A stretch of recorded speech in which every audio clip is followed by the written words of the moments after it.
Sir ಶುರು ಮಾಡಿ. ಎಲ್ಲರಿಗೂ ಶರಣಾರ್ಥಿಗಳು. ಇವತ್ತು ನಮ್ಮ ವಚನ ಮಂದಾರ ವೇದಿಕೆಯಲ್ಲಿ ನಾವು ಶರಣ ಮೇದಾರ ಕೇತಯ್ಯನವರ ಬಗ್ಗೆ ಕೆಲವು ಕೆಲವು ಅವರು ಹೇಳಿದ ವಚನಗಳ ಮೂಲಕ ಅವರ ವಿಚಾರಗಳಿರುವೆ ಏನಾಗಿತ್ತು, ಅವರ ತತ್ವಗಳು ಏನ್ ಹೇಳಿದ್ರು ಅನ್ನೋದ್ರ ಬಗ್ಗೆ, ಅವರ ವಚನಗಳು ಅಷ್ಟೇ ಅಲ್ಲ, ಅವರ ಜೀವನ ಚರಿತ್ರೆಗಳ ಮೂಲಕ ಸ್ವಲ್ಪ ಅಧ್ಯಯನ ಮಾಡೋಣ ಅಂತ ಹೇಳ್ತಾ, ಆ ಮಹಾನ್ ಚೇತನ ಆ ಈ ನಮ್ಮ ಮೇದಾರ ಕೇತಯ್ಯನವರು ಅನುಪಮ ಶರಣರಾಗಿದ್ರು. ಅವರ ಒಂದು ಜೀವನ ಚರಿತ್ರೆ ಮತ್ತು ಅವರು ಹೇಳಿದಂತ ಕೆಲವೊಂದು ತತ್ವಗಳೇನಿದ್ವು, ಅವರ ಕಾಯಕ ನಿಷ್ಠೆ ಹೇಗಿತ್ತು ಅನ್ನೋದನ್ನ ನಾವು ಇವತ್ತು ಈ ವೇದಿಕೆಯಲ್ಲಿ ಹಂಚಿಕೊಳ್ಳೋಣ. ವಚನ ಮಂದಾರ ವೇದಿಕೆ ಈ ಒಂದು ಅವಕಾಶವನ್ನ ನನಗೆ ಒದಗಿಸಿದ್ದಕ್ಕೆ ಆ ಎಲ್ಲ ವಚನ ಮಂದಾರದ ವೇದಿಕೆಯ ಸದಸ್ಯರಿಗೆ, ಅದರಲ್ಲೂ ನನ್ನ ಸೋದರ ಶರಣ ವಿಜಯ್ ಕುಮಾರ್ ಕಮ್ಮಾರ್ ಅವರಿಗೆ ನನ್ನ ಧನ್ಯವಾದಗಳನ್ನ ಅರ್ಪಿಸುತ್ತಾ, ಇನ್ನು ನಾವು ಸ್ವಲ್ಪ ನಿಜ ಶರಣ ಮೇದಾರ ಕೇತಯ್ಯನವರ ಬಗ್ಗೆ ಸ್ವಲ್ಪ ಅವರ ಚಿಂತನೆಯನ್ನ ಅವರ ಜನ್ಮ ನಿಮಿತ್ತದ ದಿನವಾಗಿ ನಾವು ಮಾಡೋರಿದ್ದೇವೆ. ನಿಜ ಶರಣ ಮೇದಾರ ಕೇತಯ್ಯನವರು. ಮೇದಾರ ಕೇತಯ್ಯನವರು ಅವರ ಹೆಚ್ಚು ಅವರು ಯಾವ ಊರು ಏನು ಈ ತರದ ಒಂದು ನಮ್ಗೆ ವಿವರಗಳು ಸಿಗ್ತಾ ಇಲ್ಲ. ಒಂದು ಇದರ ಪ್ರಕಾರ ಅವರು ಮಲೆನಾಡಿನ ಬೇಲೂರು ಅಂತ ಒಂದು ಊರಿನವರು ಅಂತ ನಮಗೆ ತಿಳಿದು ಬರ್ತಾ ಇದೆ. ಅವರ ಧರ್ಮಪತ್ನಿ ಸಾತವ್ವೆ ಅಥವಾ ಸಾತವ್ವ ಅಂತ ಇದ್ರು. ಅವರು ಕೂಡ ಅವರಿಗೆ ಅತ್ಯಂತ ಅವರ ಶರಣ ಜೀವನದಲ್ಲಿ ಒಳ್ಳೆಯ ಧರ್ಮಪತ್ನಿಯಾಗಿ ಅವರ ಕಾಯಕ ಪೂಜೆಯಲ್ಲಿ ಸಾತವ್ವೆ ಕೈ ಜೋಡಿಸಿದ್ದರು. ಇವರ ಕಾಯಕ ಒಂದು ಬಿದಿರಿನ ಕಾಯಕ. ಏನಂದ್ರೆ ದಿನನಿತ್ಯ ಬೆಟ್ಟಕ್ಕೆ ಹೋಗೋದು, ಅಲ್ಲಿ ಬಿದಿರುಗಳನ್ನ ಕಡ್ದುಕೊಂಡು ಬಂದು ಅವುಗಳಿಂದ ಬುಟ್ಟಿ, ಮೊರ ಮುಂತಾದ ಈ ಬಿದಿರಿನಿಂದ ಆಗುವ ಎಲ್ಲಾ ಪರಿಕರಗಳನ್ನ ಮಾಡಿ ಅವುಗಳನ್ನ ಮಾರಿ ಬಂದ ಹಣದಿಂದ ಜೀವನ ಸಾಗಿಸುವುದರ ಜೊತೆಗೆ ದಿನನಿತ್ಯ ಜಂಗಮ ದಾಸೋಹ ಸೇವೆಯನ್ನ ನಮ್ಮ ಮೇದಾರ ಕೇತಯ್ಯನವರು ಮಾಡ್ತಾ ಇದ್ರು. ಶಿವಾನುಭವ ಮಂಟಪದಲ್ಲಿ ನಡೆಯುತ್ತಿದ್ದ ಗೋಷ್ಠಿಗಳಲ್ಲಿ ಆಗಾಗಲೆಲ್ಲ ಅಥವಾ ನಿತ್ಯಲೂ ಇಬ್ರು ಭಾಗವಹಿಸುತ್ತಿದ್ದರು ಅನ್ನೋದನ್ನ ಸಹ ನಾವು ಗಮನಿಸಬೇಕು. ಅವರು ಎಷ್ಟೊಂದು ಇದನ್ನ ಬಸವಣ್ಣನವರ ಬಗ್ಗೆ ಅವರು ಎಷ್ಟೊಂದು ಅಭಿಮಾನಿಗಳಾಗಿದ್ರು ಅವರ ಬಗ್ಗೆ ಅಂತ ಹೇಳೋದಾದ್ರೆ ತುಂಬಾ ಅವರನ್ನ ವರ್ಣಿಸೋದು. ಬಸವಣ್ಣನವರು ಎನ್ನ ಬುದ್ಧಿಗೆ ಗುರುಲಿಂಗವಾದಾತ ಬಸವಣ್ಣ, ಎನ್ನ ಅಹಂಕಾರಕ್ಕೆ ಶಿವಲಿಂಗವಾದಾತ ಬಸವಣ್ಣ, ಎನ್ನ ಮನಕ್ಕೆ ಜಂಗಮಲಿಂಗವಾದಾತ ಬಸವಣ್ಣ, ಎನ್ನ ಜೀವಕ್ಕೆ ಪ್ರಸಾದ ಲಿಂಗವಾದಾತ ಬಸವಣ್ಣ, ಎನ್ನ ಅರಿವಿಗೆ ಮಹಾಲಿಂಗವಾದಾತ ಬಸವಣ್ಣ, ಎನ್ನ ಸ್ಥೂಲ ತನುವಿಗೆ ಇಷ್ಟಲಿಂಗವಾದಾತ ಬಸವಣ್ಣ, ಎನ್ನ ಸೂಕ್ಷ್ಮ ತನುವಿಗೆ ಪ್ರಾಣಲಿಂಗವಾದಾತ ಬಸವಣ್ಣ, ಎನ್ನ ಕಾರಣ ತನುವಿಗೆ ತೃಪ್ತಿಲಿಂಗವಾದಾತ ಬಸವಣ್ಣ ಅಂತ ಹೇಳುವಾಗ ಎಲ್ಲಾ ಒಂದು ಜ್ಞಾನೇಂದ್ರಿಯಗಳಲ್ಲಿ ಅಥವಾ ಕರ್ಣೇಂದ್ರಿಯಗಳಲ್ಲಿ ಎಲ್ಲ ಎಲ್ಲ ನನ್ನ ಇಡೀ ದೇಹದಲ್ಲಿ, ನನ್ನ ಇಡೀ ಕಾಯದಲ್ಲಿ ಲಿಂಗ ಸ್ವರೂಪಿಯಾಗಿ, ಆಚಾರಲಿಂಗವಾಗಿ, ಗುರುಲಿಂಗವಾಗಿ, ಶಿವಲಿಂಗವಾಗಿ, ಜಂಗಮಲಿಂಗವಾಗಿ, ಪ್ರಸಾದ ಲಿಂಗವಾಗಿ, ಮಹಾಲಿಂಗವಾಗಿ, ಕರಹಸ್ತದಲ್ಲಿ ಇಷ್ಟಲಿಂಗವಾಗಿ, ಹಾಗೇನೆ ಪ್ರಾಣಲಿಂಗವಾಗಿ, ಭಾವಲಿಂಗವಾಗಿ ಬಸವಣ್ಣನವರೇ ನೆಲೆಸಿದ್ದಾರೆ ಅಂತ ಅತ್ಯಂತ ಅಭಿಮಾನಿಯಿಂದ ಹೇಳ್ತಾ, ನಮ್ಮ ಮೇದಾರ ಕೇತಯ್ಯನವರು ಗೌರೇಶ್ವರ ಲಿಂಗದಲ್ಲಿ ಈ ರೀತಿಯಾಗಿ ಬಸವಣ್ಣನವರು ನನ್ನ ದೇಹದಲ್ಲಿ ನೆಲೆಸಿರೋದ್ರಿಂದಾನೇ ನಾನು ನಿರತವಾಗಿ ಆನು ಸುಖಿಯಾಗಿರ್ದೇನಯ್ಯ ಅನ್ನೋ ಒಂದು ವಚನ ನಮಗೆ ಮಾರ್ಗದರ್ಶನವಾಗ್ತಾ ಇದೆ. ಹೇಗೆ ನಮ್ಮ ಗುರುದೇವರನ್ನ ನಾವು ಲಿಂಗರೂಪಿಯಾಗಿ ಅನೇಕ ಚಕ್ರಗಳಲ್ಲಿರುವ ಈ ಎಲ್ಲಾ ಲಿಂಗಗಳಲ್ಲಿ ನಮ್ಮ ಬಸವಣ್ಣನವರು, ನಮ್ಮ ಗುರುದೇವರೇ ಅಲ್ಲಿ ನೆಲೆಸಿದ್ದಾರೆ ಅನ್ನೋ ಒಂದು ಅವರ ಪರಿಕಲ್ಪನೆಯನ್ನ ನಾವು ಇಲ್ಲಿ ಗಮನಿಸಿ, ಅದನ್ನೂ ಸಹ ನಾವು ದಿನನಿತ್ಯ ನಮ್ಮ ಇಷ್ಟಲಿಂಗ ಪೂಜೆಯಲ್ಲಿ ಅಳವಡಿಸಿಕೊಳ್ಳಬೇಕೆಂಬ ಸಂದೇಶ ಈ ವಚನದಲ್ಲಿ ವ್ಯಕ್ತವಾಗ್ತಾ ಇದೆ ಬಂಧುಗಳೇ. ಯಾವಾಗಲೂ ಯಾವಾಗಲೂ ದಿನನಿತ್ಯ ಬಸವಣ್ಣನವರನ್ನೇ ತಮ್ಮ ಹೃದಯ ಮಂದಿರದಲ್ಲಿ ನೆಲೆಗೊಳಿಸಿದ್ರು ನಮ್ಮ ಕೇತಯ್ಯನವರು. ಅವರ ಸತಿ ಸಾತವ್ವೆ ಪತಿಗೆ ತಕ್ಕ ಸತಿ. ಹೇಗೆಂದ್ರೆ ಪತಿಗೆ ಆ ಕಾಯಕ ಮಾಡಿ ಬೇಸರವಿಲ್ಲ, ಈ ಸತಿಗೆ ಅಡಿಗೆ ಮಾಡಿ ದಾಸೋಹ ಮಾಡಿ ಎಲ್ಲರಿಗೂ ಬಡಿಸೋದ್ರಲ್ಲಿ ಬೇಸರವಿಲ್ಲ. ಸಾವಿರಾರು ಸಾವಿರಾರು ಜಂಗಮರು ನಮ್ಮ ಕೇತಯ್ಯನವರ ಮತ್ತು ಸಾತವ್ವೆ ತಾಯಿಯವರ ದಾಸೋಹ ಕೈಂಕರ್ಯದಲ್ಲಿ ಭಾಗವಹಿಸಿ ಮಿಂದು ತೃಪ್ತಿ ಪಡಿತಾ ಇದ್ರು. ಹೀಗಾಗಿ ಇಂತಹ ಅನುಪಮ ದಂಪತಿಗಳ ಈ ಕೀರ್ತಿ ಇಡೀ ನಾಡೆಲ್ಲ ಹಬ್ಬಲು ಬಹಳ ಸಮಯ ಹಿಡಿಯಲಿಲ್ಲ.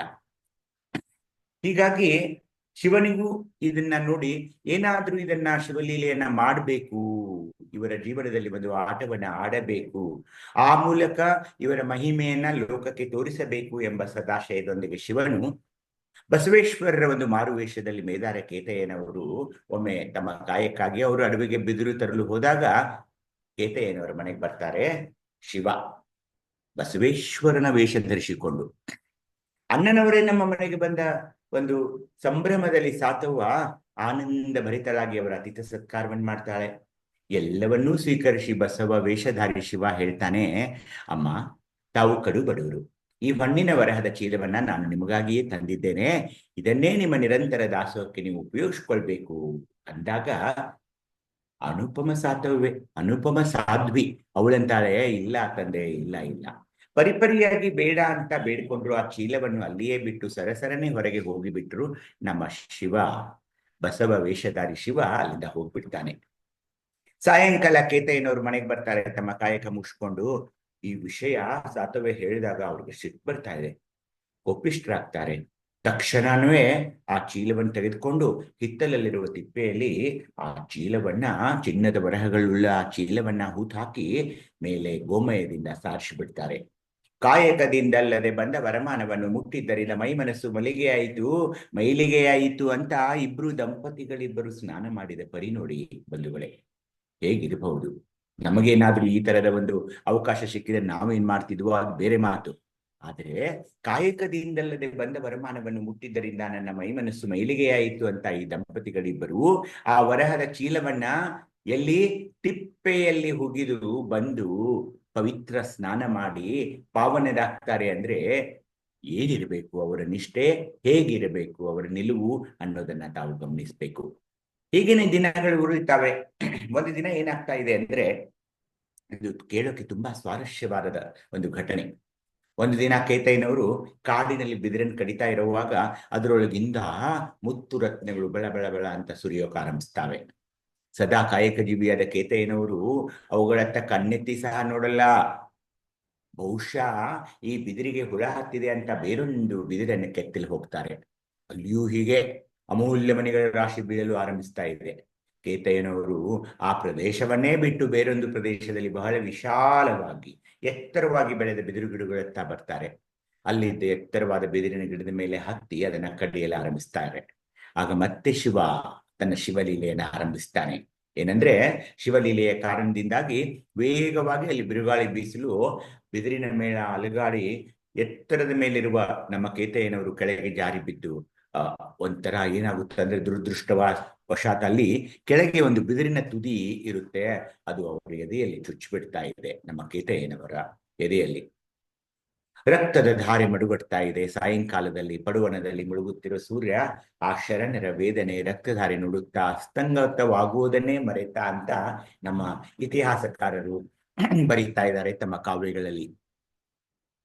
ಎದೆಯಲ್ಲಿ ನೋವು, ವಿಪರೀತ ನೋವು, ವೇದನೆ, ರಕ್ತವೇ ಹರಿತಾ ಇದೆ, ರಕ್ತಸ್ರಾವ. ಆಗ ಆ ಅಪಾರ ರಕ್ತಸ್ರಾವ ನೋವಿನಲ್ಲಿಯೂ ಅನುಪಮ ಶರಣನಾದ ಕೇತಯ್ಯನವರು, ಪರಶಿವನೇ, ನನ್ನ ಇವತ್ತಿನ ಜಂಗಮ ದಾಸೋಹ ಮುಗಿಯುವವರೆಗೆ ನನ್ನ ಪ್ರಾಣಹರಣವಾದರೆ ನನಗೆ ನಿನ್ನ ಮೇಲ ನೆಪ. ಸೂರ್ಯದೇವನೇ, ನೀನು ಇದಕ್ಕೆ ಸಾಕ್ಷಿಯಾಗಿರು. ದಾಸೋಹದ ನಂತರವೇ ನನ್ನ ಪ್ರಾಣ ಮತ್ತು ನೀನು ಇಬ್ಬರೂ ಅಸ್ತರಾಗಬೇಕು ಅಂತ ಸೂರ್ಯನಿಗೆ ಆಣೆ ಮಾಡಿ ಪಣ ತೊಟ್ಟು ಕಾಯಕವನ್ನ ಮುಗಿಸಿ ಮನೆಗೆ ಬರ್ತಾರೆ. ದಾಸೋಹದ ನಂತರ ಹಿರಿಯ ಜಂಗಮ ಮೂರ್ತಿಗೆ ತಮ್ಮ ಅಂತಿಮ ಪೂಜಾ ವಿಧಾನಗಳಿಗೆ ಸಿದ್ಧರಾಗಿರೆಂದು ಹೇಳಿ ಸಾತವ್ಯಯವರಿಗೆ ತಮ್ಮ ಎದೆಯಲ್ಲಿ ನೆಟ್ಟಿದ್ದ ಬಿದಿರು ಶಿಬಿರನ್ನ ಕೀಳಲು ಆಜ್ಞಾಪಿಸ್ತಾರೆ. ಎಲ್ಲ ದಾಸೋಹ ಸೇವೆ ಪೂಜೆಗಳು ಎಲ್ಲ ಮುಗಿದ ನಂತರ ಹೇಳ್ತಾರೆ ಹೆಂಡತಿಗೆ, ನೋಡಮ್ಮ ಈಗ ತೆಗಿ ಇದನ್ನ ಅಂತ ಹೇಳಿ. ಅದರಂತೆ ಆ ಧೀರ ಸಾಧ್ವಿ ಬಿದಿರನ್ನು ಕೀಳಲಾಗಿ ಕೇತಯ್ಯನವರ ಪ್ರಾಣ ಪಕ್ಷಿ ಹಾರಿ ಹೋಗ್ತಾ ಇದೆ. ಅತ್ತ ಪಶ್ಚಿಮ ದಿಗಂತದಲ್ಲಿ ಇದಕ್ಕೆಲ್ಲ ಸಾದೃಶ್ಯನಾಗಿ ನೋಡ್ತಾ ಇರೋರ ವೀವನು ಮುಳುಗ್ಬಿಡ್ತಾನೆ. ಮಹಾಶರಣೆ ಸಾತವ್ಯಗೆ ಈಗ ತನ್ನ ತಲೆಯ ಮೇಲೆ ಆಕಾಶವೇ ಕಳಚಿ ಬಿದ್ದಂತಾಗುತ್ತದೆ. ರಾತ್ರಿಯೆಲ್ಲ ಪತಿಯ ದೇಹದ ಮೇಲೆ ಬಿದ್ದು ರೋಧಿಸುತ್ತಾಳೆ ನಮ್ಮ ಅನುಪಮ ಶರಣೆ ಸಾತವ್ಯ. ಬೆಳಗಾಗುತ್ತಲೇ ಶಿವಶರಣರ ಮನೆಗಳಿಗೆ ಹೂಪತ್ರೆಗಳನ್ನು ಹಾಕುವ ಕಾಯಕವನ್ನು ಕೈಗೊಂಡಿದ್ದ ಹೂಗಾರ ಮಾದನನವರು ಕೇತಯ್ಯನವರ ಮನೆಗೆ ಬಂದಾಗ ಅಲ್ಲಿಯ ದೃಶ್ಯ ಕಂಡು ದಿಗ್ಭ್ರಾಂತರಾಗಿ ಓಡುತ್ತಾ ಓಡುತ್ತಾ ಹೋಗಿ ಪಡಿಹಾರಿ ಉತ್ತನನವರಿಗೆ ಸುದ್ದಿಯನ್ನು ತಿಳಿಸ್ತಾ ಇದ್ದಾರೆ. ಹೀಗಾಗಿದೆಯಪ್ಪ, ಕೇತಯ್ಯನವರು ಲಿಂಗೈಕ್ಯರಾಗಿದ್ದಾರೆ ಅಂತ. ಇಬ್ಬರೂ ಜೊತೆಯಾಗಿ ವಿಷಯವನ್ನ ಮೊದಲು ಮಡಿವಾಳ ಮಾಚಿದೇವರಿಗೆ ಭಿನ್ನವಿಸಲು ಓಡೋಡಿ ಬರ್ತಾರೆ. ಆಶ್ಚರ್ಯವೆಂಬಂತೆ ಎಲ್ಲವನ್ನೂ ನಿಧಾನವಾಗಿ ಕೇಳಿದ ಮಡಿವಾಳ ಮಾಚಿದೇವರು ಒಂದು ನಿಡಿದಾದ ಉಸಿರನ್ನು ಬಿಟ್ಟು, ಇದೆಲ್ಲ ಆಯ್ತಾ, ಹಾಗಾದ್ರೆ ಬಸವಣ್ಣನವರಲ್ಲಿ ಅಂತ ಕೇಳಿದಾಗ ಹೂಗಾರ ಮಾದಣ್ಣನವರೊಂದು ಮಾತು ಹೇಳ್ತಾರೆ. ಏನಂದ್ರೆ, ಬೆಳಿಗ್ಗೆ ಗುರುದೇವರನ್ನ ಭೇಟಿಯಾಗಿಯೇ ನಾನು ಕೇತಯ್ಯನವರ ಮನೆಗೆ ಹೋಗಿದ್ದೆ ಅಂದ್ಬಿಡ್ತಾರೆ. ಆಗ ವೀರ ಮಡಿವಾಳ ಮಾಚಿದೇವರು, ಏನು, ನನಗೆ ಇದನ್ನು ನಂಬಲಾಗ್ತಾ ಇಲ್ವಲ್ಲ, ಜಂಗಮ ಪ್ರಾಣಿ ಅಂತ ಅನಿಸ್ಕೊಳ್ಳೋ ಬಸವಣ್ಣನವರ ಒಂದು ಪ್ರಾಣ ಜಂಗಮ ಪುಂಗವರಾದ ಕೇತಯ್ಯನವರ ಪ್ರಾಣ ಹೋದರೂ ಅವರು ಇನ್ನೂ ಜೀವಂತ ಇರೋದು ಆಶ್ಚರ್ಯಕರವಲ್ವೇ, ಅಂತ ಸ್ಥಳಕ್ಕೆ ನಾನೇನು ಬರಲಾರೆ ಅಂತ ಹೇಳಿದಾಗ ಪಡಿಹಾರ ಉತ್ತನ್ನ ಮತ್ತು ಹೂಗಾರ ಮಾದನ್ನ ಅಲ್ಲಿಂದ ನಿರ್ಗಮಿಸ್ತಾರೆ. ನೇರವಾಗಿ ಮಹಾಮನೆಗೆ ಓಡಿ ಬಂದು ಸವಿಸ್ತಾರವಾಗಿ ಘಟನೆಯನ್ನು ಎಲ್ಲ ಹೇಳಿ ಮಾಚಿದೇವರು ನುಡಿದಂತಹ ಉಕ್ತಿಗಳನ್ನ ಗುರುದೇವರಿಗೆ ಹೇಳ್ತಾರೆ. ಬಸವಣ್ಣನವರಿಗೆ ನಿಂತ ನೆಲ ಕುಸಿದಂತಾಯ್ತಾ ಇದೆ. ಉತ್ತನ್ನ ಮಾಚಿದೇವ ತಂದೆ ನನ್ನನ್ನು ಎಚ್ಚರಿಸಿದ್ದಾನಪ್ಪ. ನನ್ನ ಆರಾಧ್ಯ ದೈವ ಸಂಗಮನಾಥ ತನ್ನ ಬದುಕನ್ನು ತೊರೆದು ನನಗೆ ಸಂದೇಶ ಕಳುಹಿಸಿ ಕೇತಯ್ಯನವರೊಂದಿಗೆ ನನ್ನನ್ನು ಬಿಟ್ಟು ಹೋಗಿಬಿಟ್ಟನು ಅಂತ ಹೇಳ್ತಾನೆ ನೆಲ ಕೊರಗಿ ಪ್ರಾಣ ತ್ಯಜಿಸಿ ಬಿಡ್ತಾರೆ ಗುರುದೇವರಾದ ಬಸವಣ್ಣನವರು. ಆಗ ಮಹಾಮನೆಯ ಮುಂದೆ ಕೋಲಾಹಲ, ಗದ್ದಲ. ಯಾಕೆ ಹೇಳಿ, ಗುರುದೇವರೇ ಪ್ರಾಣವನ್ನು ತ್ಯಜಿಸಿದ್ದಾರೆ ಅಂತ ಸುದ್ದಿ ವದಂತಿ ಎಲ್ಲ ಹರಡಿ ಜನಸಾಗರ ಸೇರಿಬಿಡ್ತಾ ಇದೆ. ಯಾರಿಗೂ ದಿಕ್ಕು ಕಾಣ್ತಾ ಇಲ್ಲ. ಎಲ್ಲರೂ ಹಿರಿಯ ಶರಣರಾದ ಮರುಳಶಂಕರ ದೇವರನ್ನ ಪ್ರಾರ್ಥಿಸಿ ಏನಾದರೂ ದಾರಿ ತೋರಿಸಿ ಅಂತ ಬೇಡ್ಕೊಳ್ತಾರೆ. ಎಲ್ಲರೂ ಸೇರ್ತಾರೆ, ಅವರೇ ಹಿರಿಯ ಶರಣರು, ನೀವೇ ಏನಾದ್ರೂ ಮಾಡಿ ಅಂತ ಮರುಳಶಂಕರ ದೇವರಿಗೆ ಹೇಳಿದಾಗ ಅವ್ರಿಗೂ ದಾರಿ ಕಾಣಿಸ್ತಾ ಇಲ್ಲ, ಏನ್ ಮಾಡ್ಬೇಕನ್ನೋ ತಿಳಿತಾ ಇಲ್ಲ. ಮರುಳಶಂಕರ ದೇವರು ಸಾವರಿಸಿಕೊಂಡು ಎಲ್ಲರನ್ನೂ ಸಂತೈಸುತ್ತಾ, ಬನ್ನಿ, ಏನ್ ಮಾಡೋಕ್ಕಾಗುತ್ತೆ, ಪ್ರಾರ್ಥನೆಯೊಂದನ್ನು ಬಿಟ್ಟರೆ ಈಗ ಬೇರೆ ಮಾರ್ಗವಿಲ್ಲ, ಎಲ್ಲರೂ ನನ್ನೊಂದಿಗೆ ಈ ಪ್ರಾರ್ಥನೆಯಲ್ಲಿ ಸೇರಿರಿ ಅಂತ ಎಲ್ಲರನ್ನ ಸಂತೈಸ್ತಾರೆ ಅತ್ಯಂತ ಹಿರಿಯ ಶರಣರಾದ ಮರುಳಶಂಕರ ದೇವರು. ಬಸವಣ್ಣ ಚೆನ್ನ ಬಸವಣ್ಣ ಪ್ರಭುದೇವ ಮಡಿವಾಳ ಮಾಚಯ್ಯ, ಸಿದ್ದರಾಮಯ್ಯ ಸೊಡ್ಡಲ ಬಾಚರಸರು ಹಡಪದ ಅಪ್ಪಣ್ಣ, ಪಡಿಹಾರಿ ಉತ್ತನ್ನ ಅವ್ವೇ ನಾಗಾಯಿ ಕುಲಶಾಂತಯ್ಯ, ಡೋಹರ ಕಕ್ಕಯ್ಯ ಮೊಗವಾಡದ ಕೇಶಿರಾಜದೇವರು, ಖಂಡೆಯ ಬೊಮ್ಮಣ್ಣ ಮೊದಲಾದ ಅಸಂಖ್ಯಾತ ಮಹಾಪ್ರಮಥ ಗಣಗಳ ಪರಮ ಪ್ರಸಾದವ ಕೊಂಡು ಬದುಕಿದೆ ನಯ್ಯ, ಪರಮ ಪ್ರಸಾದವ ಕೊಂಡು ಬದುಕಿದೆ ನಯ್ಯ. ಶುದ್ಧ ಸಿದ್ಧ ಪ್ರಸಿದ್ಧ ಪ್ರಸನ್ನ ಪ್ರಭುವೇ ಶಾಂತ ಮಲ್ಲಿಕಾರ್ಜುನ ದೇವಯ್ಯ, ನಿಮ್ಮ ಧರ್ಮ ನಿಮ್ಮ ಧರ್ಮ ನಿಮ್ಮ ಧರ್ಮ. ಆಗ ಮಾಚಯ್ಯನವರು ಸಹ ಅಲ್ಲಿಯೇ ಕುಳಿತ ಒಂದು ಸಮಾಧಿ ಸ್ಥಿತಿಯಲ್ಲಿ ಕುಳಿತು ಧ್ಯಾನಸ್ಥರಾಗಿ ಅವರೂ ಸಹ ಒಂದು ವಚನವನ್ನ ಹೇಳ್ತಾರೆ. ಲಿಂಗದ ನಿಧಿಯೇ ಬಸವ, ಜಂಗಮದ ವಾರಿದಿಯೇ ಬಸವ, ಪ್ರಸಾದದ ತವನಿದಿಯೇ ಬಸವ, ಅನುಭಾವದ ಮೇರುವೇ ಬಸವ, ಮಹವನೊಡಗೂಡಿದ ತನು ಬಸವಣ್ಣನೋ ಕಲಿದೇವನೋ ಅಂತ ಹೇಳ್ತಾ ಮುಂದುವರೆದು ಹೇಳ್ತಾರೆ ಮಾಚಯ್ಯನವರು. ಜಂಗಮವೇ ಪ್ರಾಣವೆಂಬುದು ನಿನಗೆ ಹುಸಿಯಾಯಿತ್ತಲ್ಲ ಸಂಗನ ಬಸವಣ್ಣ, ನಿನಗೆ ಪ್ರಸಾದದ ಪ್ರಸನ್ನತೆ ಎಂಬುದು ಸಂದೇಹವಾಯಿತಲ್ಲ ಚೆನ್ನ ಬಸವಣ್ಣ, ನಿನಗೆ ಕಾಯವೇ ಬಸವಣ್ಣ, ಜೀವವೇ ಚೆನ್ನ ಬಸವಣ್ಣ, ಕೇತಯ್ಯಗಳ ಅರಿವು ಕಲಿದೇವನ ಉಳಿವಾಯಿತು, ಕಲಿದೇವನ ಉಳಿವಾಯಿತು. ಪರಶಿವನೇ, ಭಕ್ತಿ ತತ್ಪರರು ಜಂಗಮ ಪ್ರಾಣಿಗಳು ಆದ ಇವರಿಬ್ಬರನ್ನ, ಗುರುದೇವರನ್ನ ಕೇತಯ್ಯನವರನ್ನ ನೀನು ಆ ಕಾಲದಲ್ಲಿ ನಿನ್ನಲ್ಲಿಗೆ ಬರಮಾಡಿಕೊಳ್ಳಲಿಕ್ಕೆ ಈ ಕೇತಯ್ಯನವರ ಪ್ರಾಣವನ್ನ ಜಾಗೃತಿಯಾಗಿ ಹಿಂದಿರುಗಿಸು, ಅದರೊಡನೆ ನಮ್ಮ ಗುರುದೇವರಾದ ಬಸವೇಶ್ವರರವರ ಪ್ರಾಣವನ್ನೂ ನೀನು ಹಿಂದಿರುಗಿಸಬೇಕು. ಅದು ತಾನೇ ಕೇತಯ್ಯನವರ ಪ್ರಾಣದೊಂದಿಗೆ ಬರೋದಿದೆ ಅಂತ ಭಕ್ತಿಯ ಉದ್ರೇಕದಿಂದ ಬಸವ ಕೇತಯ್ಯಗಳನ್ನಿಬ್ಬರನ್ನೂ ಕಳುಹಿಸು, ನೀನು ಭಕ್ತಪ್ರಿಯನೆಂಬುದು ಜಗಕ್ಕೆ ತೋರಿಸು ಅಂತ ಹೇಳಿ ಮಾಚಯ್ಯನವರು ತಮ್ಮ ಕೈಯಲ್ಲಿದ್ದ ತಮ್ಮ ವೀರ ಗಂಟೆಯನ್ನ ಬಾರಿಸಿದರು. ಆ ವಿಜಯಗಂಟೆಯ ನಾದಕ್ಕೆ ಬಸವಣ್ಣ ಮತ್ತು ಕೇತಯ್ಯನವರ ದೇಹದಲ್ಲಿ ಸಮಾಧಿಯಲ್ಲಿದ್ದ ಶಿವಧ್ಯಾನಕ್ಕೆ ಭಂಗ ಬಂದು ಅವರಿಬ್ಬರು ಶಿವಯೋಗ ನಿದ್ರೆಯಿಂದ ಎಚ್ಚರಾಗ್ತಾ ಇದ್ದಾರೆ. ಚನ್ನಬಸವಣ್ಣನವರೂ ಆಗ ಅಲ್ಲಿ ಅಲ್ಲಿ ಅಲ್ಲಿ ಅವರು ಕೂಡ ಇವರಿಬ್ಬರ ಪ್ರಾಣ ಹೋದಾಗ ಅವರೂ ಕೂಡ ಮೂರ್ಛೆ ಹೋಗಿ ಕೆಳಗೆ ಬಿದ್ದಿರ್ತಾರೆ. ಅವರೂ ಕೂಡ ಚನ್ನಬಸವಣ್ಣನವರು ಕೂಡ ಎಚ್ಚರು ತಾಳ್ತಾ ಇದ್ದಾರೆ. ಆನಂದದಿಂದ ಶರಣ ಸಮೂಹ ಇಬ್ಬರ ಶರಣರ ಪುನಶ್ಚೇತನಕ್ಕಾಗಿ ಆ ಪುನಶ್ಚೇತನವಾದಾಗ ಶರಣ ಸಮೂಹ ಕುಣಿದು ಕುಪ್ಪಳಿಸ್ತಾ ಇದೆ. ಪ್ರಾಣವನ್ನು ಮತ್ತೆ ಪಡೆದುಕೊಂಡ ಮೇದಾರ ಕೇತಯ್ಯನವರು ಮಡಿವಾಳ ಮಾಚಯ್ಯನವರಿಗೆ ನಮಿಸಿ ಬಸವಣ್ಣನವರ ಪಾದಕ್ಕೆರೆಗೆ ನುಡಿತಾರೆ. ಎಣ್ಣೆ ಕಾಯದ ಕಳವಳವ ನಿಲ್ಲಿಸಿ ಗುರುಲಿಂಗವ ತೋರಿದ, ಎನ್ನ ಮನದ ವ್ಯಾಕುಲವ ನಿಲ್ಲಿಸಿ ಜಂಗಮಲಿಂಗವ ತೋರಿದ, ಇಂತೂ ಅಂತರಂಗ ಬಹಿರಂಗದಲ್ಲಿ ತಾನೇಯಾಗಿ ಎನ್ನ ಪಾವನವ ಮಾಡಿದ, ಅಮರಗಣಗಳು ಮುನಿದು ಎನ್ನ ಕೈಲಾಸಕ್ಕೆ ವೈದಡೆ, ಸದ್ಯೋನ್ಮುಕ್ತಿಯ ತೋರಲೆಂದು ಮರ್ತಕ್ಕೆ ಮರಳಿ ತಂದ, ಸಂಗನ ಬಸವಣ್ಣನ ಕರುಣದಿಂದ ಘನಕ್ಕೆ ಘನ ಮಹಿಮ ಅಲ್ಲಮ ಪ್ರಭುವಿನ ಶ್ರೀಪಾದವ ಕಂಡು ಬದುಕಿದೆನು ಕಾಣ ಗವರೇಶ್ವರ. ಮರುದಿನ ತಮ್ಮ ಮರು ಜನ್ಮದ ಸವಿನೆನಪಾಗಿ ಕೇತಯ್ಯನವರು ಎಲ್ಲಾ ಶರಣರಿಗೆ ತಮ್ಮ ಮನೆಗೆ ದಾಸೋಹದ ಊಟಕ್ಕೆ ಕರೆದಾಗ ಅವರ ಮನೆಯ ಪಡಸಾಲೆಯಲ್ಲಿ ಬಿದಿರಿನಲ್ಲಿ ಹೆಣೆದ ತೊಟ್ಟಿಲವೊಂದನ್ನ ಕಟ್ಟಿರುತ್ತಾರೆ.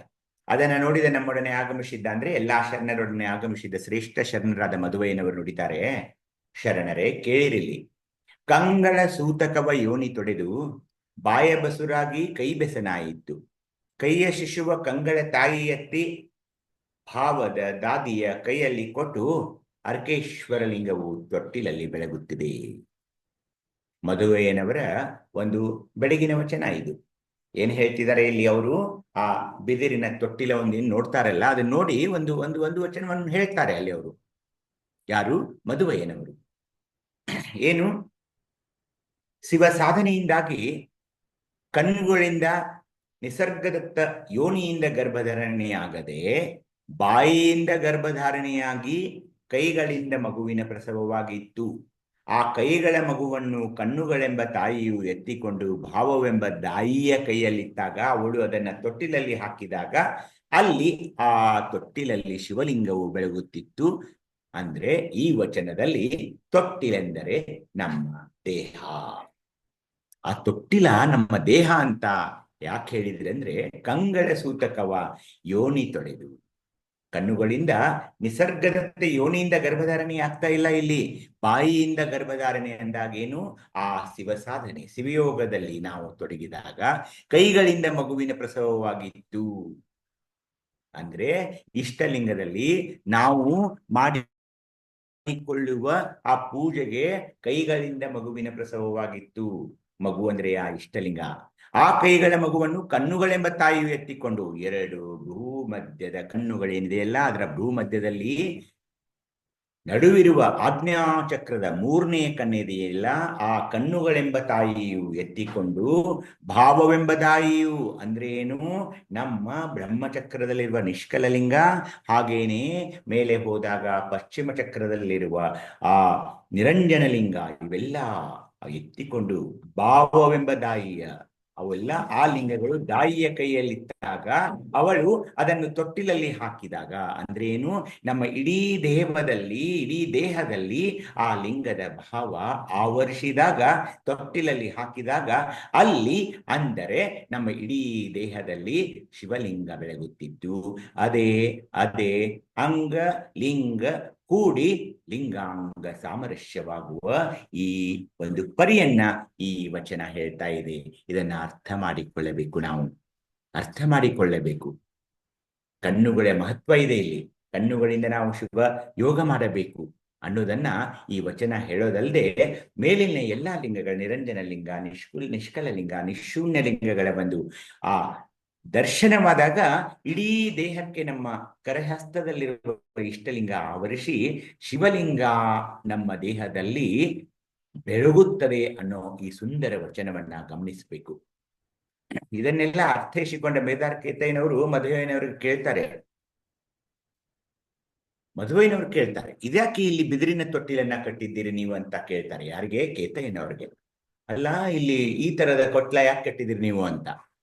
ಅದಕ್ಕ ನಮ್ಮ ಕೇತಯ್ಯನವರು ಸಹ ಅತ್ಯಂತ ಮಹಾನ್ ಶರಣರು. ಅವರು ಸಹ ಇದೀಗ ತಾನೇ ಹೇಳಿದಿರಲ್ಲ ಇಂಥ ಒಂದು ಬೆಳಗಿನ ವಚನ, ನಾನು ಹಾಗೇನೆ ಹೇಳ್ತೀನಿ ಕೇಳಿ ಅಂತ ಒಂದು ವಚನ ಹೇಳ್ತಾರೆ ಬಂಧುಗಳೇ.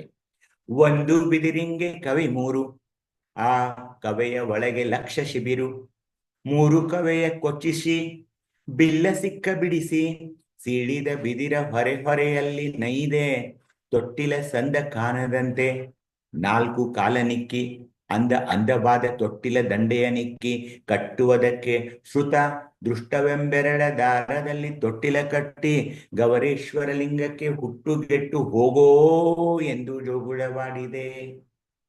ಅರ್ಥ ಮಾಡಿಕೊಳ್ಳಬೇಕು ನಾವು. ಇವೆಲ್ಲ ಶರಣರು ಶಿವಯೋಗದ ಸಾಧನೆಯಿಂದಾಗಿ ಬರೆದಂತಹ ಶಬ್ದಗಳ ಜಾಲವಾಗಿದೆ. ಇವುಗಳನ್ನ ಅರ್ಥ ಮಾಡಿಕೊಳ್ಳಲು ನಾವು ಸಹ ಶಿವಯೋಗ ಸಾಧನೆಯಲ್ಲಿ ತೊಡಗಿಕೊಂಡಿದ್ರೆ ಮಾತ್ರ ಈ ವಚನಗಳ ನಿರ್ವಚನ ಮಾಡಬಹುದು ಎಂಬ ಒಂದು ಅಂಶ ನಾವು ಮನದಟ್ಟು ಮಾಡಿಕೊಳ್ಳಬೇಕು.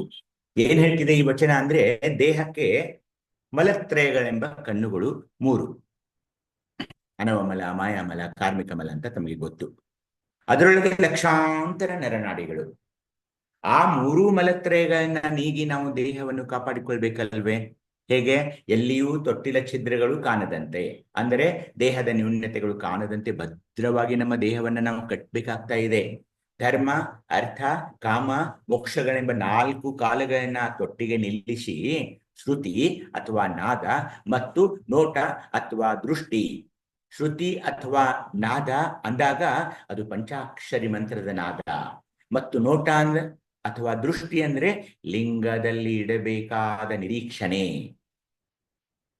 ಪಂಚಾಕ್ಷರಿ ಮಂತ್ರದ ನಾದ, ಇಷ್ಟಲಿಂಗದಲ್ಲಿರುವ ಒಂದು ದೃಷ್ಟಿ ಯೋಗ. ಈ ಎರಡು ಹಗ್ಗಗಳನ್ನ ತೊಟ್ಟಿಲವನ್ನು ಸರಾಗವಾಗಿ, ನಮ್ಮ ದೇಹವನ್ನು ಸರಾಗವಾಗಿ ದಿನನಿತ್ಯ ಜೀವನ ಸಾಗಲು ಬರುವಂತೆ ಬಿಗಿಯಬೇಕು ಅಂತ ಈ ವಚನ ಹೇಳ್ತಾ ಇದೆ. ಹಾಗೆ ಮಾಡಿದಾಗ ಈ ತೊಟ್ಟಿಲ ದೇಹದ ಆತ್ಮದಲ್ಲಿರುವಂತಹ ಪ್ರಾಣಲಿಂಗಕ್ಕೆ ಜನ್ಮ ಬಂಧನದಿಂದ ಬಿಡುಗಡೆಯಾಗಿ ಸನ್ಮುಕ್ತಿ ಪ್ರಾಪ್ತವಾಗ್ತಾ ಇದೆ ಅಂತ ಕೇತಯ್ಯನವರು ಈ ವಿವರಣೆ ಮಾಡಿದಾಗ ಅಲ್ಲಿರುವ ಎಲ್ಲಾ ಶರಣರು ನಮ್ಮ ಹಿರಿಯ ಶರಣರಾದ ಮೇದಾರ ಕೇತಯ್ಯನವರ ಪಾದಕ್ಕೆ ನಮಸ್ಕರಿಸುತ್ತಾರೆ. ಹೀಗೆ ನಿಜ ಶರಣ ಮೇದಾರ ಕೇತಯ್ಯನವರು ಒಬ್ಬ ಅನುಪಮ ಶರಣರಾಗಿ ಕೇವಲ ಒಂದು 14-18 ವಚನಗಳನ್ನು ಮಾತ್ರ ಸಿಗ್ತಾ ಇವೆ ಅವರು. ಆದರೆ ಒಂದು ಶಿವಾನುಭವದ ನಿಲುವಿನಲ್ಲಿ ನೋಡಿದಾಗ ಅತ್ಯಂತ ಮೇರು ಸ್ಥಿತಿಯಲ್ಲಿ ಅವರು ಕಂಡು ಬರ್ತಾ ಇದ್ದಾರೆ ಮತ್ತು ನಮ್ಮನ್ನು ಆಶೀರ್ವದಿಸ್ತಾ ಇದ್ದಾರೆ. ಈಗಾಗಲೇ ತಾವು ನೋಡಿದ ಹಾಗೆ ಅವರ ವಚನಗಳು ಗೌರೇಶ್ವರ ಅಂಕಿತದಲ್ಲಿವೆ. ಗವರಗರೆ ಎಂದರೆ ಬಿದಿರು ಕಾಯಕದವರು. ಒಟ್ಟು 14 ವಚನ ಸಿಗ್ತಾ ಇವೆ ಬಂಧುಗಳೇ. ಅವರ ವಚನಗಳಲ್ಲಿ ಬಸವಣ್ಣ, ಪ್ರಭುದೇವ, ಚೆನ್ನಬಸವಣ್ಣ, ಗಟ್ಟಿವಾಳ ಮದ್ದಯ್ಯ, ಸಿದ್ದರಾಮಯ್ಯ, ಮುರುಳಶಂಕರ ದೇವರು, ಮಡಿವಾಳ ಮಾಚಿದೇವ ಮೊದಲಾದ ಶರಣರನ್ನು ಸ್ತುತಿತಾ ಹೋಗ್ತಾರೆ. ಕೇತಯ್ಯನವರು ತಮ್ಮ ವಚನಗಳಲ್ಲಿ ತಾವು ಮಾಡಿದ ಕಾಯಕದ ರೀತಿ, ಅದು ಹೇಗಿತ್ತು, ಅದರ ಮಹತ್ವ ಹಾಗೂ ಕಾಯಕದ ಮೂಲಕ ತಾವು ಪಡೆದ ಲಿಂಗಾಂಗ ಸಾಮರಸ್ಯಗಳನ್ನು ಚೆನ್ನಾಗಿ ವಿವರವಾಗಿ ವಿವರಿಸ್ತಾರೆ. ಶಿವಭಕ್ತನಾದವನು ಸುಖವೂ ಸರಿ, ದುಃಖವೂ ಸರಿ, ಉರಿ ಸಿರಿ ಉಭಯವೂ ಸರಿ ಅಂತ ಭಾವಿಸಬೇಕು. ಇಷ್ಟಲಿಂಗ ಕೆಳಗೆ ಬಿದ್ದರೆ ನಿಂದಿಸಿ ನುಡಿಯಬಾರದು. ಗುರುಲಿಂಗ ಜಂಗಮಗಳಲ್ಲಿ ಭೇದವಿಲ್ಲ. ಶಿವಭಕ್ತನ ಅಂಗಕ್ರಿಯೆ ಲಿಂಗಕ್ರಿಯೆಗಳಾದ ಅರಿವಿನ ಆಚರಣೆ ಲಿಂಗಕ್ಕೆ ಅರ್ಪಿತವಾಗುತ್ತದೆ ಅಂತ ನಮಗೆ ಉಪದೇಶ ಮಾಡ್ತಾರೆ. ಒಂದು ಸುಂದರ ವಚನ. ಭಕ್ತಂಗೆ ಸುಖವೂ ಸರಿ, ದುಃಖವೂ ಸರಿ, ಉರಿ ಸಿರಿ ಉಭಯವೂ ಸರಿ ಎನ್ನದಿದ್ದರೆ ಭಕ್ತನಿಗದೇ ಹಾನಿ. ಜಂಗಮವೆಂದು ಪ್ರಮಾಣಿಸಿ ತನ್ನ ಕಂಗಳ ಮುಂದೆ ಕಂಡವರ ಭಂಜಿಸಲಿಕ್ಕೆ ತನ್ನಂಗವ ಹೊರೆದಡೆ ತೀರ್ಥ ಪ್ರಸಾದಕ್ಕೆ ಅವನಂದೇ ಹೊರಗು ಗೌರೇಶ್ವರ. ಅಂದ್ರೆ ಭಕ್ತನಿಗೆ ಸುಖ ಬರಲಿ ದುಃಖ ಬರಲಿ ಎರಡೂ ಅಷ್ಟೇ, ಗುರಿ ಸಿರಿ ಉಭಯವೂ ಸರಿ ಎನ್ನದಿದ್ದಡೆ ಯಾರಿಗೆ ಹಾನಿಯಾಗ್ತಾ ಇದೆ? ಅದು ಭಕ್ತನಿಗೆ ಆಗ್ಬೇಕಲ್ವೇ? ಹೌದು, ಭಕ್ತನಿಗೆ ಆಗುವುದು. ಭಕ್ತನಿಗದೇ ಹಾನಿ. ಜಂಗಮವೆಂದು ಪ್ರಮಾಣಿಸಿ ಒಂದು ಅನಾದಿ ಜಂಗಮ ಅಂತ ಜಂಗಮದ ಒಂದು ವಿಸ್ತಾರವಾದ ಅದರ ವೈಶಾಲ್ಯತೆಯನ್ನು ನಾವು ಗಮನಿಸಿ ಜಂಗಮವೆಂದು ಪ್ರಮಾಣಿಸಿ ತನ್ನ ಕಂಗಳ ಮುಂದೆ ಕಂಡವರ ಭಂಜಿಸಲಕ್ಕೆ ತನ್ನಂಗವ ಹೊರೆದಡೆ ತೀರ್ಥ ಪ್ರಸಾದಕ್ಕೆ ಅವನಂದೇ ಹೊರಗು. ಹೀಗಾಗಿ ಆ ಜಂಗಮದ ಒಂದು ಪರಿಶುದ್ಧತೆ ಅದರ ಮಹತ್ವವನ್ನ ಅರಿತುಕೊಂಡು ಕಂಗಳ ಮುಂದೆ ಕಂಡವರ ಭಂಜಿಸಲಿಕ್ಕೆ ತನ್ನಂಗವ ಹೊರೆದರೆ ಅಂದರೆ ಏನು, ಬರೀ ನನ್ನ ದೇಹವನ್ನೇ ಪೋಷಣೆಗೆ ನಾವು ಅದರಲ್ಲಿಯೇ ಪೂರ್ತಿ ಗಮನವನ್ನ ಹರಿಸಲು ಆಗಬಾರದು, ಆ ಥರ ಆಗಬಾರದು. ಏಕೆ, ಇದೊಂದು ಲಿಂಗಾಂಗ ಬರೀ ನನ್ನ ಅಂಗವನ್ನೇ ನಾನು ಹೊತ್ತಾ ಹೋದ್ರೆ, ನನ್ನ ದೇಹವನ್ನೇ ಕಾಪಾಡುವತ್ತ ನಾನು ನನ್ನ ಎಲ್ಲಾ ಗಮನವನ್ನು ನಾನು ಹರಿಸ್ತಾ ಹೋದ್ರೆ ಅದು ತೀರ್ಥ ಪ್ರಸಾದಕ್ಕೆ ಅವನಂದೇ ಹೊರಗಾಗ್ತಾನೆ ಅಂತ ಮೇಧಾರ ಕೇತಯ್ಯನವರು ಎಚ್ಚರಿಸ್ತಾ ಇದ್ದಾರೆ. ಅದಕ್ಕಾಗಿ ನಾವು ಅವರಿಂದ ಏನು ಕಲಿಯಬೇಕಾಗಿದೆ ಅಂದ್ರೆ, ಸುಖವೂ ಸರಿ ದುಃಖವೂ ಸರಿ ಉರಿ ಸಿರಿ ಉಭಯವೂ ಸರಿ ಎನ್ನದಿದ್ದರೆ ನಮಗೆ ಖಂಡಿತ ಹಾನಿಯಾಗೋದಿದೆ, ಅದು ತಪ್ಪಿದ್ದಲ್ಲ ಅನ್ನೋದನ್ನ ನಾವು ಅರ್ಥ ಮಾಡಿಕೊಳ್ಳಬೇಕು. ಅದಕ್ಕಾಗಿ ನಮ್ಮ ಜನಪದರು ಸಹ ಮೇಧಾರ ಕೇತಯ್ಯನವರನ್ನು ವರ್ಣಿಸಲು ಏನು ಹಿಂದೆ ಬೀಳಲಿಲ್ಲ. ಏನ್ ಚೆನ್ನಾಗಿ ಹೇಳಿದ್ರು ಅಂದ್ರೆ, ಮರಣ ಬಂದರು ಕೂಡ ಶರಣ ಕಾಯಕ ಮುಗಿಸೆ, ಮರಣ ಬಂದರು ಕೂಡ ಶರಣ ಕಾಯಕ ಮುಗಿಸೆ, ಹರುಷದಲ್ಲಿ ಹರಣ ನೀಗಿದನು, ಹರುಷದಲ್ಲಿ ಹರಣ ನೀಗಿದನು ಕೇತಯ್ಯ, ಹರನಿತ್ತ ಪದವಾ ಕರುಣೆಯಲಿ ಅಂತ ಮೇಧಾರ ಕೇತಯ್ಯನವರ ಬಗ್ಗೆ ಜನಪದರು ಹಾಡಿದರು. ಇಂಥ ಒಂದು ಮೇರು ಸಾದೃಶ್ಯದ ಅನುಪಮ ಶರಣರ ಬಗ್ಗೆ ನನಗೆ ಮಾತನಾಡಲು ಹೇಳಿದ ವಚನ ಮಂದಾರದ ಎಲ್ಲಾ ಪದಾಧಿಕಾರಿಗಳಿಗೆ, ವಿಜಯಕುಮಾರ ಅಣ್ಣನವರಿಗೆ ಶರಣು ಶರಣಾರ್ಥಿಗಳನ್ನ ಹೇಳ್ತಾ ನನ್ನ ಒಂದು ಈ ವ್ಯಾಖ್ಯಾನಕ್ಕೆ ನಾನು ಇಲ್ಲಿಗೆ ನಿಲ್ಲಿಸಿ ತಮ್ಮೆಲ್ಲರ ಪಾದಾರವಿಂದಗಳಿಗೆ ಶರಣು ಶರಣಾರ್ಥಿಗಳನ್ನು ಅರ್ಪಿಸುತ್ತಾ ಇಲ್ಲಿಗೆ ನಾನು ವಿರಮಿಸುತ್ತೇನೆ. ಎಲ್ಲರಿಗೂ ಮತ್ತೊಮ್ಮೆ ಶರಣು ಶರಣಾರ್ಥಿಗಳು.